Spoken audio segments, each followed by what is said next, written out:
Today we have our big brother, Joe Ford, who is a recovering politician. He served in the state Senate for about 5 years. Served in the Senate for about 5 years. Definitely somebody I look up to. Amazing man, amazing husband, amazing father. He's a businessman.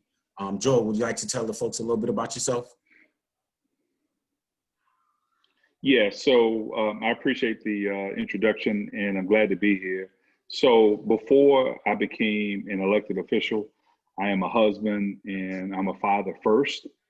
And so what is important to me is my family and my community and those who are affected by public policy, those who are affected by our environment. And so what I try to do as an elected official, and even to this day, is to make a positive contribution to our community, but understanding what my priorities are. And my priorities are making sure that I provide, that I protect, and that I provide the spiritual leadership that my family needs. And so I'm glad to be here this evening and to share with you in this conversation and what we have forward going tonight. That's dope. Absolutely. Dope. Yo, you know what's crazy? Kenyon and I, we actually met while serving on your campaign. So definitely salute to you. I'm saying for running, kind of oh wow, putting us together. We've been able to build a phenomenal brotherhood, surpass friendship. I consider him my brother. That's what's up. Yeah. Man, I did not know that. Yeah. And now it's crazy because we podcast. Yeah, and we met up like Yvonne said at one of your campaign events, and we went to work, in that election trying to help you secure the mayor seat here in Charlotte. But yeah, we just kicked it off and just kind of had this just good connection, and we became like really, really close friends, like Yvonne said, honestly, like a brotherhood at this point. And I think that night when we met, we started having the conversations which became the same things we talk about on the King's Table, and it's just organic conversations that we have in general. We don't need a microphone or, we don't need to be recording. We just have these conversations naturally. And part of the reason why we thought of coming up with this platform is there are conversations that are being had in our community that many people want to be a part of, and many people are having it. It's just not publicized, it's just not something that's put out there. So that, we kind of thank you for that. Absolutely. Well, no, man, that's a pleasant surprise. And even though I wasn't successful in my election for mayor for the city of Charlotte, I was successful in bringing good brothers together that will create an everlasting bond. And essentially, that's what leadership does, right? Mm-hmm. Leadership brings together, leadership provides a vision, and leadership provides guidance. And you brothers were able to, whatever small contribution that I was able to make, bring it together. And I know you guys are doing some phenomenal things for your individual families and then ultimately for your community at large. And so that's good news, man. And that's what's up. Absolutely. Sir. Absolutely. Well, we thought of bringing you on tonight simply because we're in the midst of what some people are calling the most important election. My fault, bro. My fault, bro. Oh, did I skip ahead too quick? Yeah, you skipped ahead a little too quick. I skipped over the most important part. Most important part is the bourbon. Is the bourbon. Usually we have a featured bottle that we drink for the night. But being that we're all in separate locations, I'm sure all of us have different beverages that we're beveraging tonight. Absolutely. For me, I actually got this bottle for my birthday on last week. It's a single barrel of Baker's. It is extremely loud, full of personality, pretty peppery. Ken knows I usually don't take my drinks with ice, but today I had to ice it up. Had to mellow it out. Yeah. So what y'all gentlemen drinking? So So I'll go next then. So I'm drinking, or I was drinking, a 10-year, Nice. and this is a McKenna Okay. Henry Phenomenal. Henry McKenna. This is a 10-year Kentucky straight bottled in bond bourbon whiskey, and Mhm. this is my first sip of it. And I will have to say it was a pleasant surprise. Yeah, yeah. I've noticed, anything beyond 10-year, I think that they're trying to show off, and it may or may not be worth the price. But I say all this to say this McKenna is the 10-year is very, very good. It's smooth, and it definitely has a caramel finish Mhm. that I can appreciate. And I would definitely, when available, I would definitely be purchasing this again. sounds good. Yeah.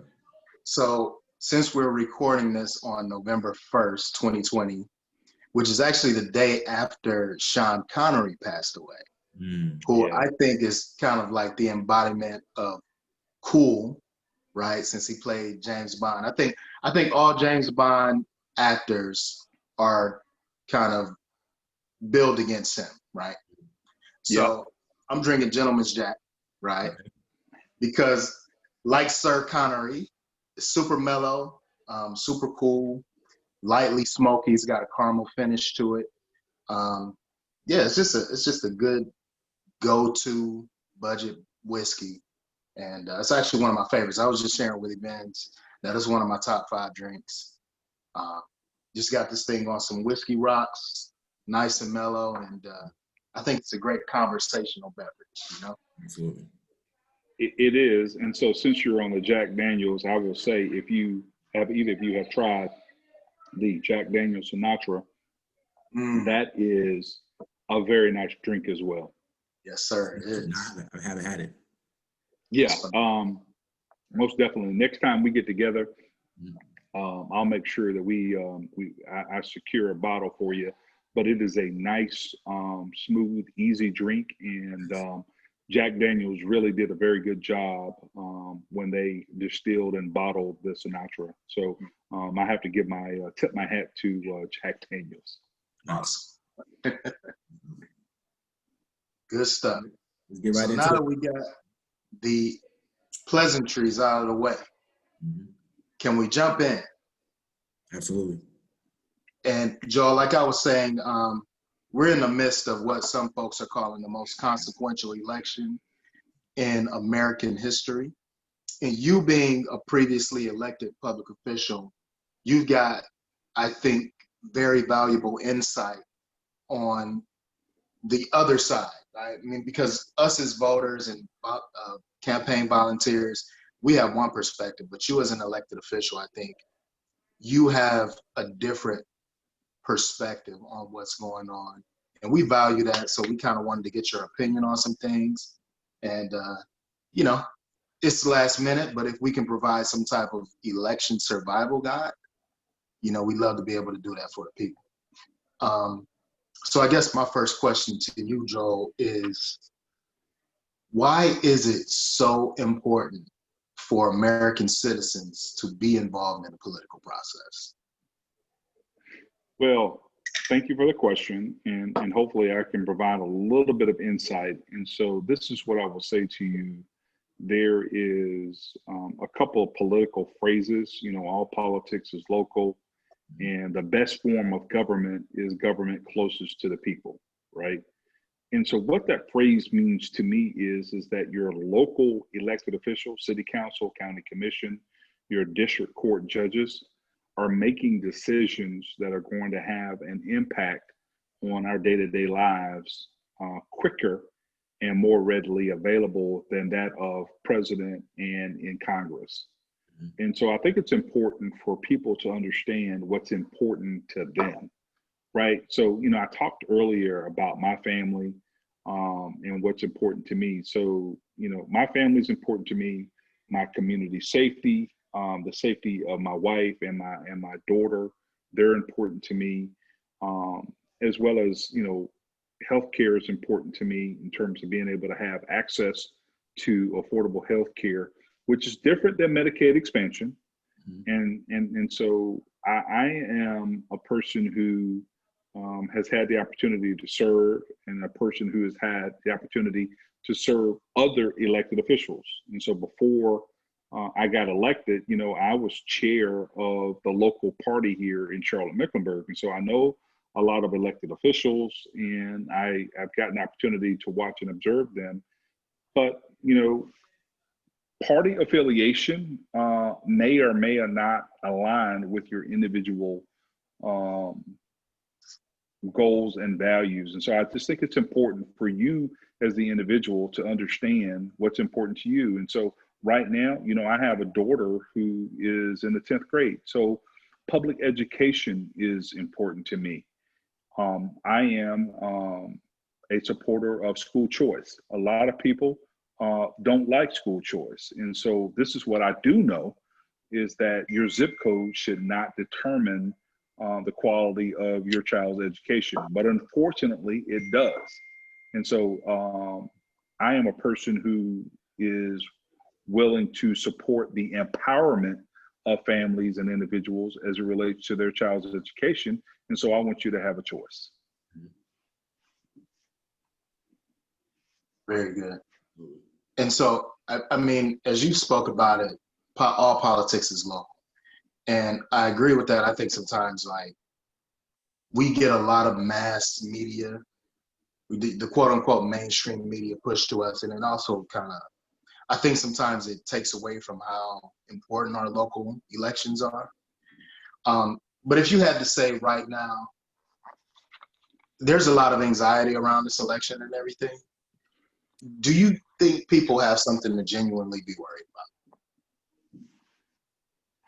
That's a good question. And it just depends upon where you are in life, right? And so this is what I do know.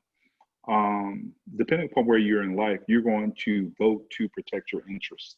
Mm-hmm. And so, if you're making, $250, $300,000 a year, you're going to vote a certain way. If you're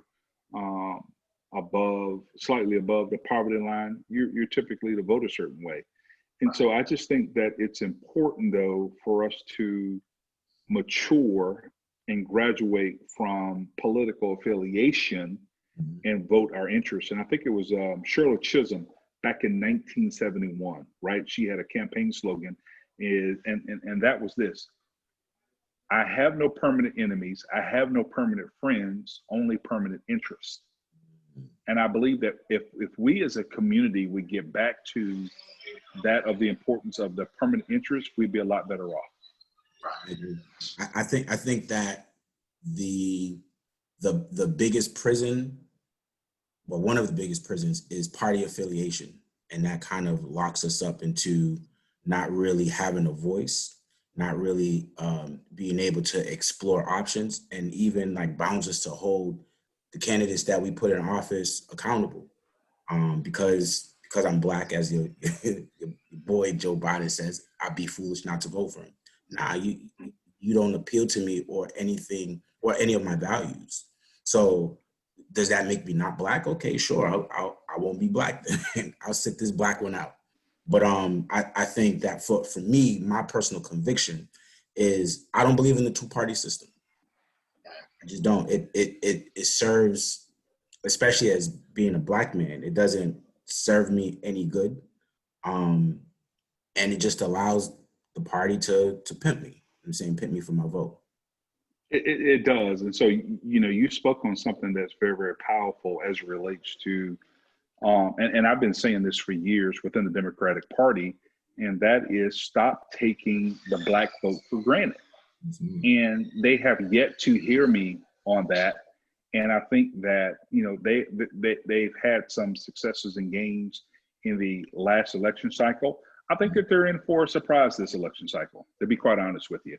And I don't think that what people are hoping and expecting goes a certain way. But I think as Americans, and especially as Black Americans, we need to be prepared for either a Biden presidency or a Trump presidency. And so what I've learned, gentlemen, is not to be emotionally tied to a political party or to a political system, but to position my family, my business for success, no matter who wins. And I think a lot of people have invested so much and have campaigned in such a way. And let me say this to you. The African-American vote, first of all, the African-American population represents only 13% of the American population. So if white America decides between now and election day that they want to go a certain way, there's nothing that Black Americans can do about it. But we have bought into this whole idea that we really matter. And the reality is, if we would coalesce our vote with our interests, then I believe that we could truly matter. I agree. Yeah, I think that's a great point. And one thing that you kind of spoke about there was like our emotional attachment to party affiliation. And, you know, I've had this conversation many times with friends of mine who I differ with politically, but as it pertains to the Black vote specifically, if you had to sum it up, why would you say it appears that a large portion of the Black populace votes a certain way?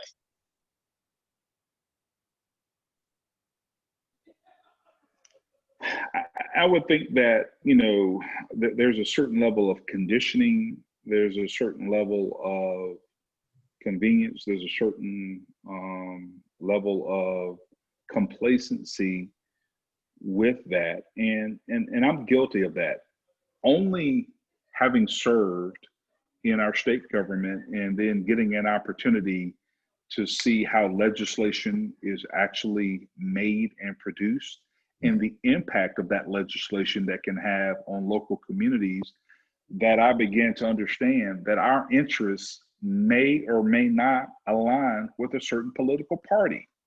But we know this for a fact, that African Americans, whether it's in the state of North Carolina or across the country, we are at the bottom of every statistical category that we measure, whether it's economic, whether it's health, whether it is educational.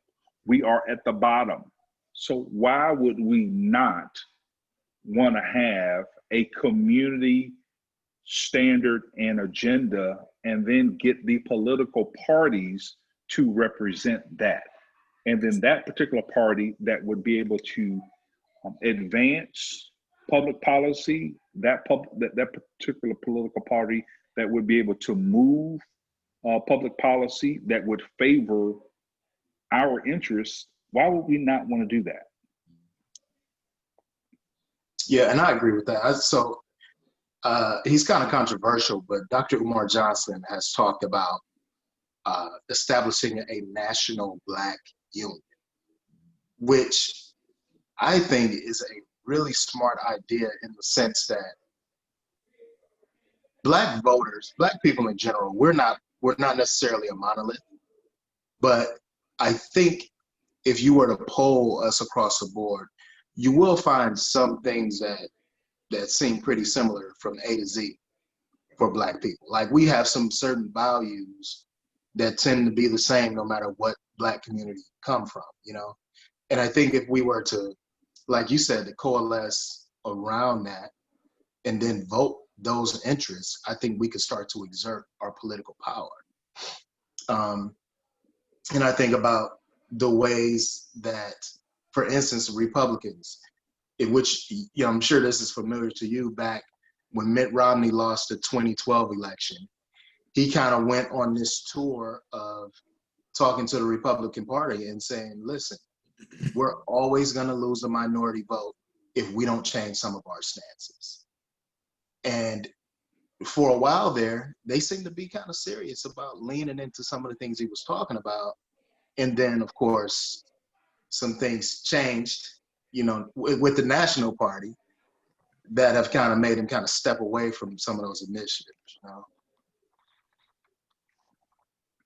I got a feeling that this election is going to cause them to get back to a more open, diverse, and inclusive party. And so I'll give you, for instance, right here locally within the state legislative races, Senate District 38, Sonia Nichols, who is an African-American female Republican, who, by all accounts, gentlemen, did everything right. And what I mean by that is, she is a member of Alpha Kappa Alpha, right?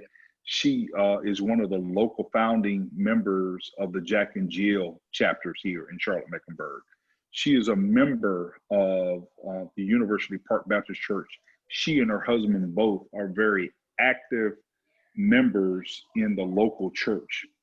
So she's running for the state Senate to be a member of the North Carolina legislature. The only problem is, and it's not really, in my eyes, it's not really a problem because I'm a supporter of hers. She's a Republican, right? So, I mean, she's done everything right. Oh, did I mention her philanthropic leadership and contributions to our local community, where she has raised millions of dollars for HBCUs, and then she's raised hundreds of thousands of dollars for an organization called Good Friends. Yeah. She is who we need and want in our community. And so when she decides, and her family decides, and the community, that she should run for our state legislature, because of her political affiliation, I mean, she gets questioned, she gets criticized. And I'm saying to you, she's the same person before she decided to run. Right. And so she is one of the type of persons or people that we need to offer themselves up for service, no matter what the political affiliation. She just happens to be a Republican. Yeah, I agree. And I think part of what we see a lot here is this tension between, I'm a Republican, you're a Democrat, we gotta hate each other, right?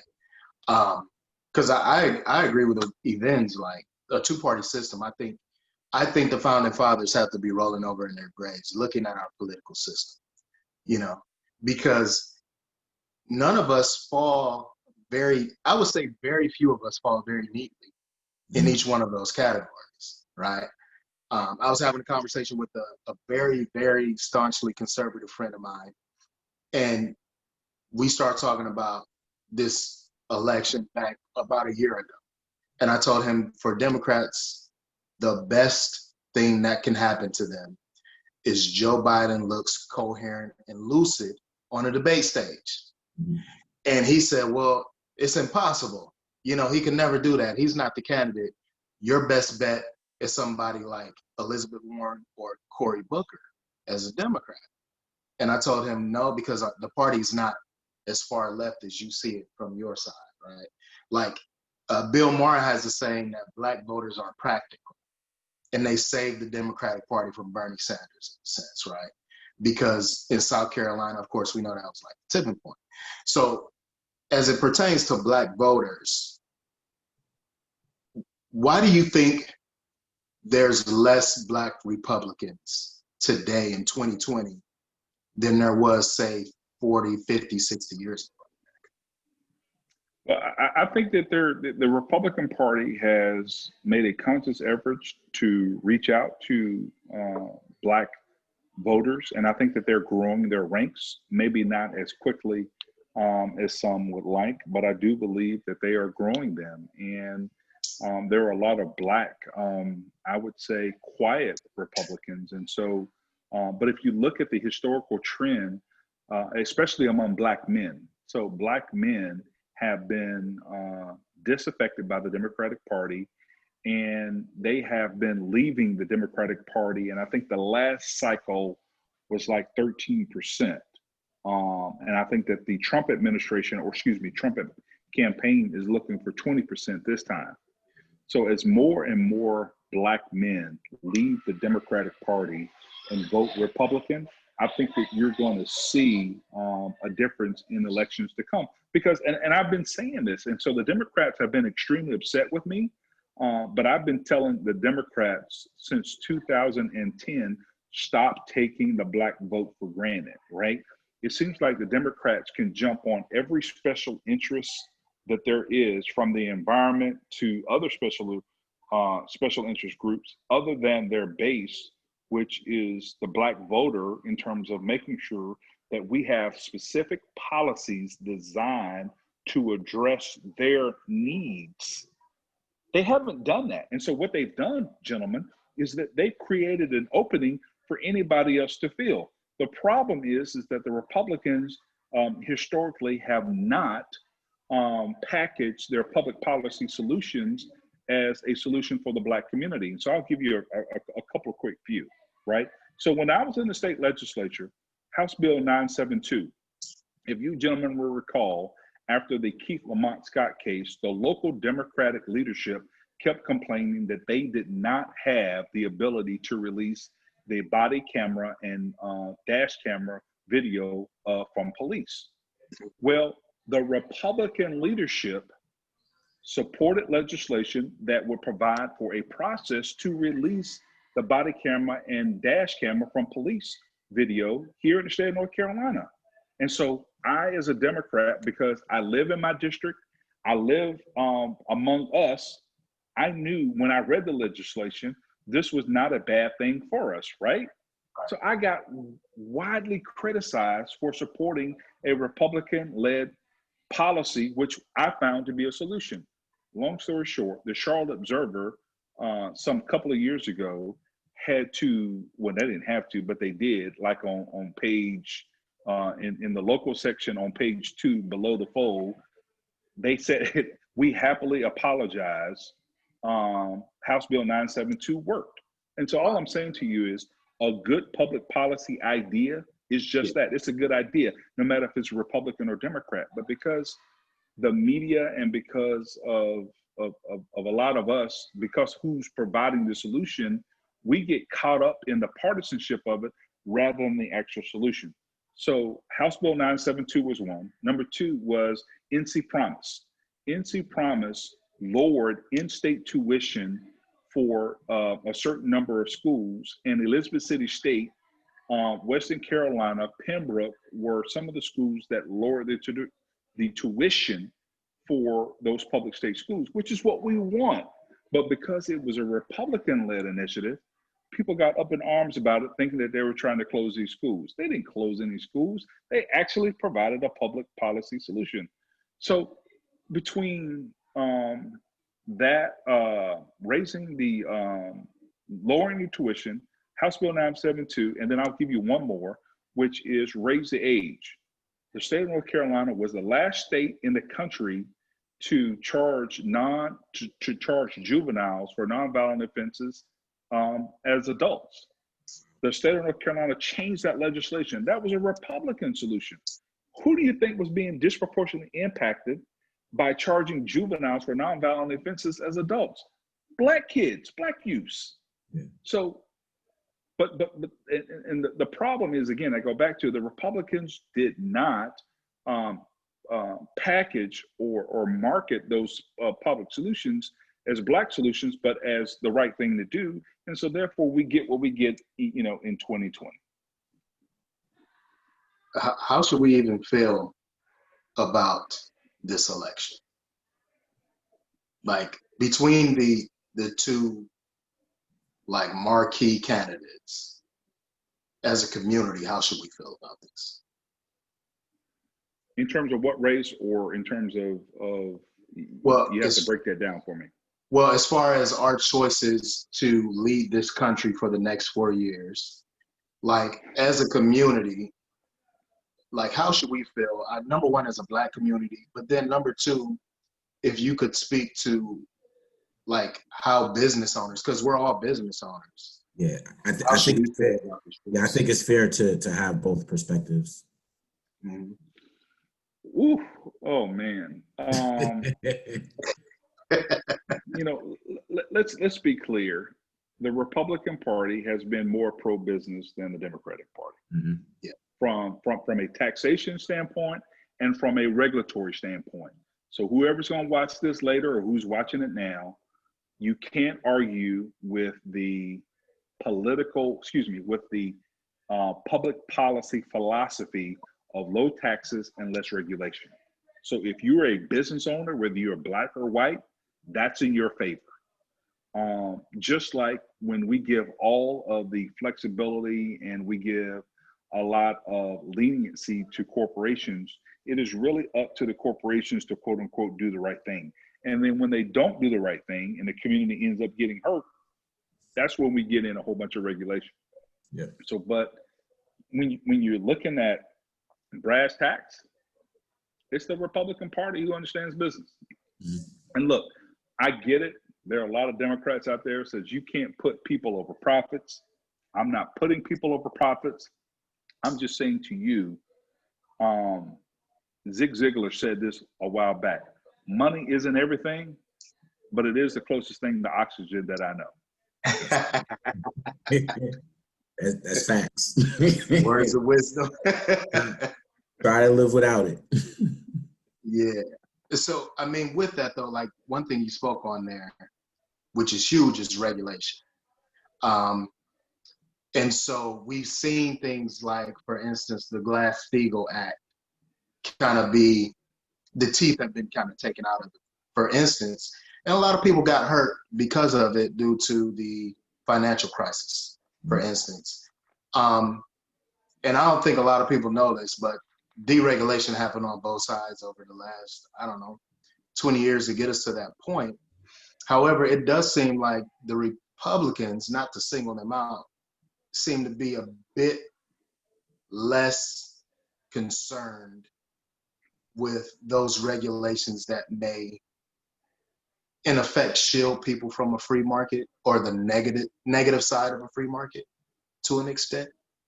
I know that's maybe like a high-minded, philosophical question, but what are your thoughts on that? Well, and so again, I think that if our elected officials and representatives who are supposedly representing our interests would balance the two, I think that we could get common sense regulation and public policy out of it, right? So I don't believe in no regulation. I believe in common sense, limited regulation. I don't believe in zero tax. I believe in a tax where we're able to fund government at a level that meets the needs of the people, right? Would I like to see the minimum wage raised? This is what I would share with you as an entrepreneur, as a small business owner. In none of the businesses that I've had, I've ever paid minimum wage because I've always needed a labor or skill set that I wanted to attract and to retain above minimum wage. Yeah. Right. So I just believe that the market in a lot of ways will correct itself, but in some ways you need public policy to step in and to provide some guidance and some oversight. But I've just learned as a business owner that the marketplace has a unique way of meeting the needs of the consumer and meeting the needs of its workers. Absolutely. Yeah, I think that's great. I've never heard, and maybe this is the reason you're not a national politician, honestly. Mm-hmm. I've never heard anybody say those words you just said about business owners wanting to attract the best talent and retain that talent. It's more so about people can't live off of, $7.75 kind of thing, And so even if you think about it, just real quick, even if you think about it at a Five Guys or at a Shake Shack or even at a Popeyes, right? You get what you pay for. Yes. Yeah. Right. So if you raise that wage, you get a certain kind of employee. Mm-hmm. And so as a franchisee, and by the way, as a trusted risk advisor in the insurance industry, I have African Americans who own all of those franchises that my agency insures. They have to pay a certain wage for those workers and for the managers so they can sleep at night. Right. Because they have an investment tied up that they want to have protected to be able to generate revenue, right? So they're going to pay more. They're not going to pay somebody $7.75 working a drive-through at 12. They're not.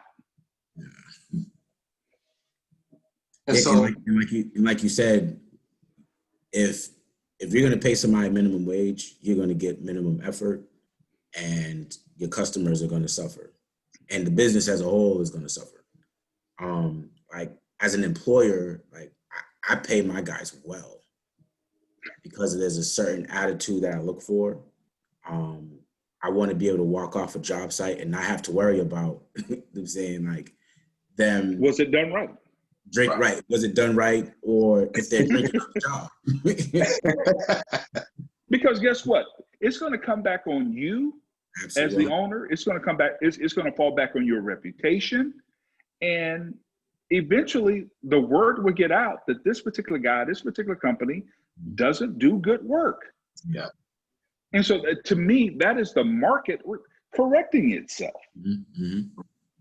And they're not going to think about the employee because they don't even know the employee's name, but they're going to remember my name and the company's name. So at the end of the day, it's like, like and again, like I'm not bragging, but I pay my guys well for that reason. And I don't want them shopping around for another job because they can't feed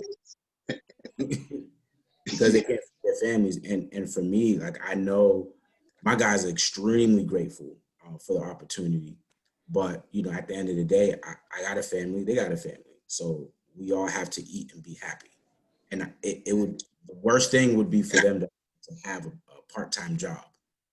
Because that means my business is going to suffer because they're going to not be able to be as reliable as I need them to be. Yeah, absolutely. So we've talked about, as a business owner, how we should feel about this thing. Now, as Black men specifically, because like the majority of our listeners are Black men, right? How should we feel about this election? And not only how should we feel about it, but can you give us some insight as to A, how do we survive 4 more years of Donald Trump? And B, how do we survive or prepare for 4 years of Joe Biden? So let me say this to you. I believe that as Black men and as the Black community, we are very resilient as a people. So, you know, and it just depends upon who you ask, right? So I know a lot of African Americans who don't want to admit this publicly, but they've done well financially within the last 4 years. They don't care for his personality. But when it comes to his policies, and I'm talking about Donald Trump, they've done well. Some would argue that, you know, Biden would be better on the personality and just as good on the policy. I'm saying to you, I just am less concerned about the doom and gloom that I am about our resiliency and our ability to adjust and adapt to make things happen day after day. And so I'm bullish. I'm confident in our ability to adjust and make whoever wins work no matter what. I think so. I tend to agree with that. So I can remember in 2016, so full disclosure, I did vote for Hillary Clinton, right? Because I thought she was qualified to do the job, right?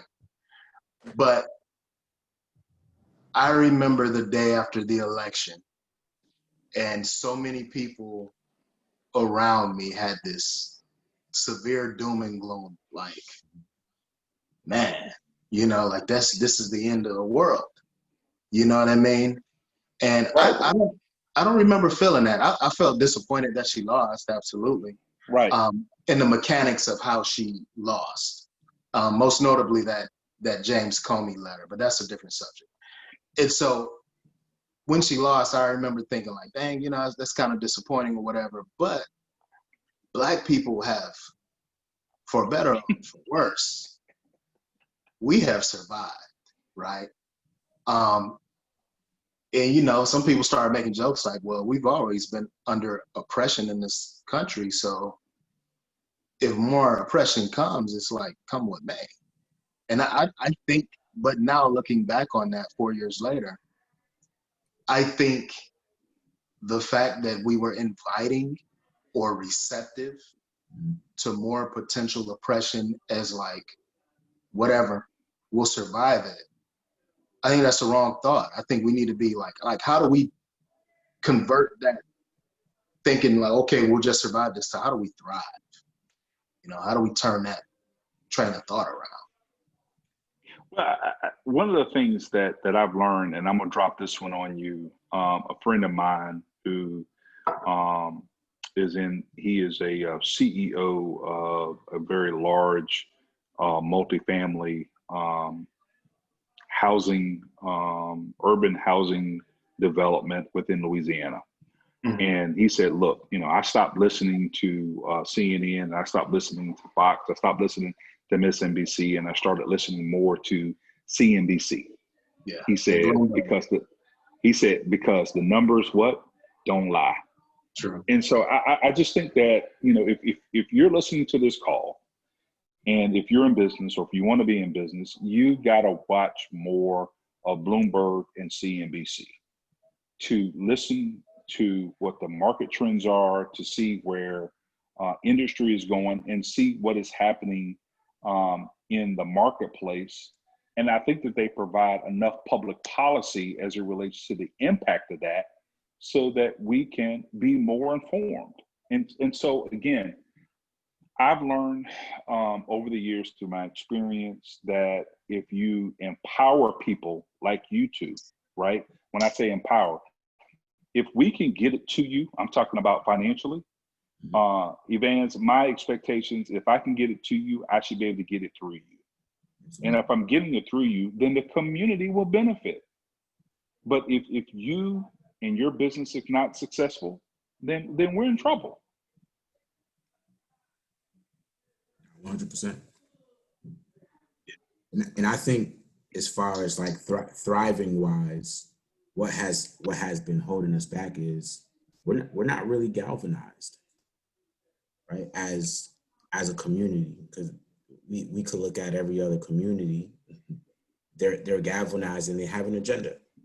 And not only do they have an agenda, but they tend to hold the folks they support accountable, and they put fire under their behinds. So it's like, that's the only way I think that we're going to thrive. That's the only way I think that whatever elected official is going to get the message that, hey, we're here, and these are not necessarily demands, but this is what we're looking for and what we require as a community if you want to stay in office. That's going to take a level of maturity, and I would hope that we would get to that someday. But you know, I'm less optimistic based upon my experience. I'm a little bit jaded, but I believe, you know, gentlemen like yourselves who are able to get on a call, have these kind of conversations to be informative and empowering to those who want to listen to the alternative and to learn and do some things differently. I think we can grow and develop a community that is more mature, that is more successful, that's safer, and that will ultimately raise up some kids who would be more productive. You know, look, our generation and previous generations have you know, we have young folks who are able to duck and dodge not only the bullets but the issues, and to turn around and be successful. And I'm just hoping that we can do more of that. Absolutely. And that's the resiliency that you spoke about. Yeah, I definitely think we have a unique resilience based on our experience here. And you know, come with me, I think we're gonna figure it out. But this, I like to transition into our kind of last segment that we like to do. As kind of a new tradition. And we're gonna start it off with you, Joel. We call this segment Last Shots. right? So think of it as last call at the bar, right? Yeah. A few quick, rapid fire questions that we'll kind of do a round robin. And since you're our esteemed guest, we'll start with you. So number one, question I have for you, Joel, is when everything gets back to whatever normal is, what are you most looking forward to? There's so many things I'm looking forward to, but what I miss is the camaraderie and the collection of friends and associates around a great meal and a great bourbon or whiskey, or even a good bottle of wine, right? And so I'm into Chardonnays and some reds and some Merlots, and so I've been, now that I'm in a different space, I'm able to enjoy that more, and so that's what I'm looking forward to getting back to. Good stuff. Bread and Butter has a really nice Cabernet you should probably check out too. Okay. Yeah, definitely check that out. Thank you. And if you don't like it, I'll buy you a bottle of your favorite. No. I'm gonna try it, and I look forward to that. Bread and Butter. Yeah. Evans, what are you looking forward to when things get? Being able to go to a concert. I'm tired of YouTube concerts. I appreciate them just to be able to. Man, I just love live music. I love it. I used to be a musician, and being in a concert, I'm saying, just puts you in a different element. It's a high. It does. I like that. Yeah, that's good. Be able to attend. I think for me personally, I'm looking forward to movie theaters, right? Because that's always kind of been my great escape. When I lived in Georgia, I even wrote movie reviews for a local publication there. So I'm just really looking forward to that. Nice. Let's see, shot number 2. During this time of hard work and constant angst and anxiety, what songs or what artists are you listening to help you kind of take your mind off of everything? Is this on me? Yeah, you start us off.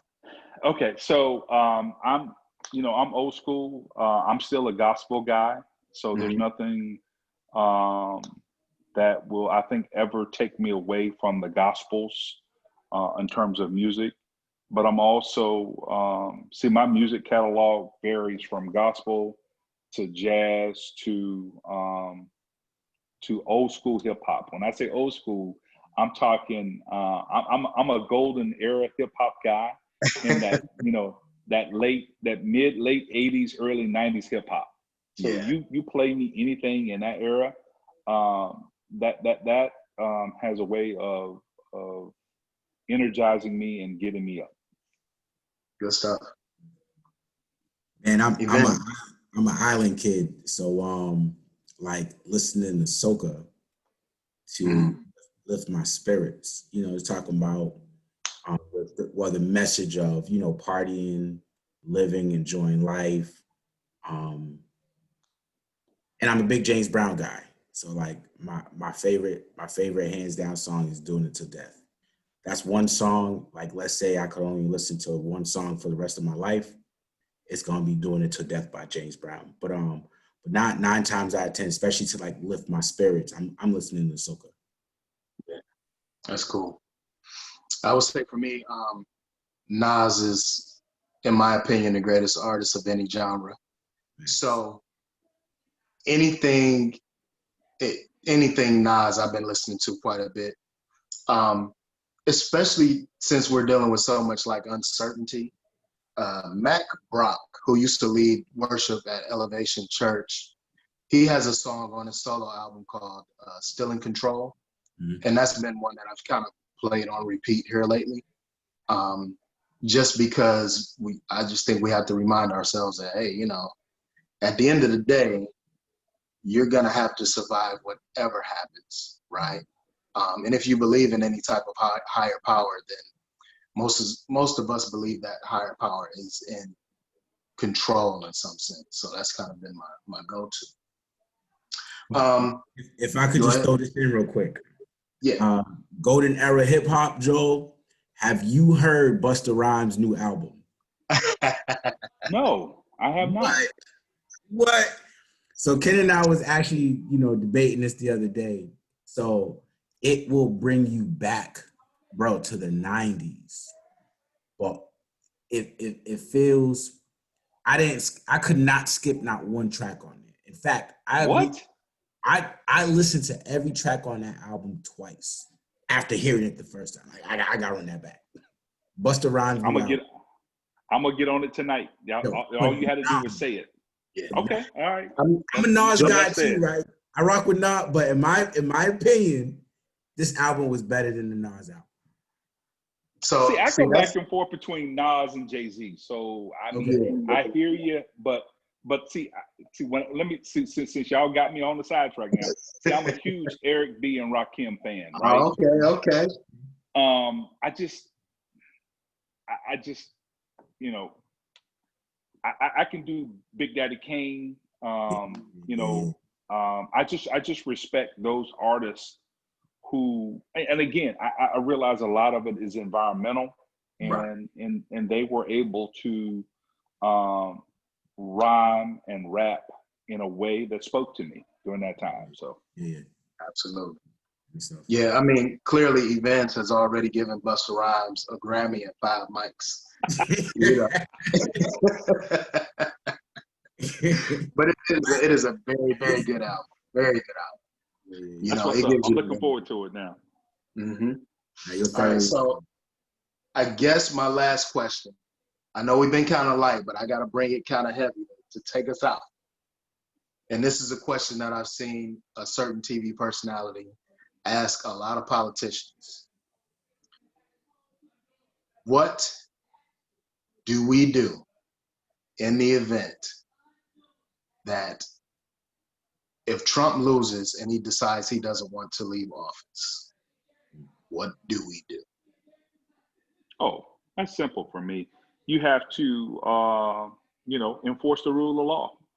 And so, if he needs to be forcibly removed, then you forcibly remove him. Or if he peacefully goes, and I don't think I really believe that that's more lip service than anything else. And let me tell you why. And so this is the thing that the average person doesn't understand. Trump was a businessman before this. Mm-hmm. Yeah. You could argue, how successful he was, but anybody who has their own plane has a level of success. Yep. So I don't think that you're going to see him not wanting to leave and go back to the life that he had. Okay. Here's a man who wanted to try to get his private pilot into the cockpit of Air Force One. Right.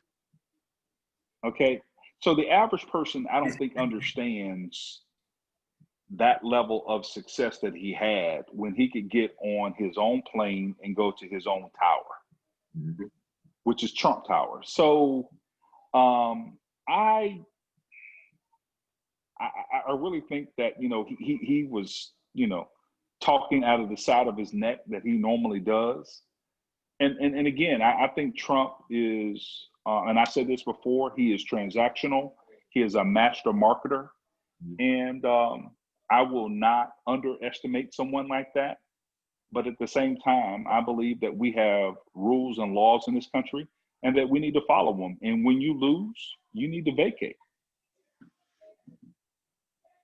Events. Man. Same question. I think that it's scary it's scary how he's able to excite some very, very extreme people, right? And I think that the marketing that he puts out there puts our lives as Black men in danger.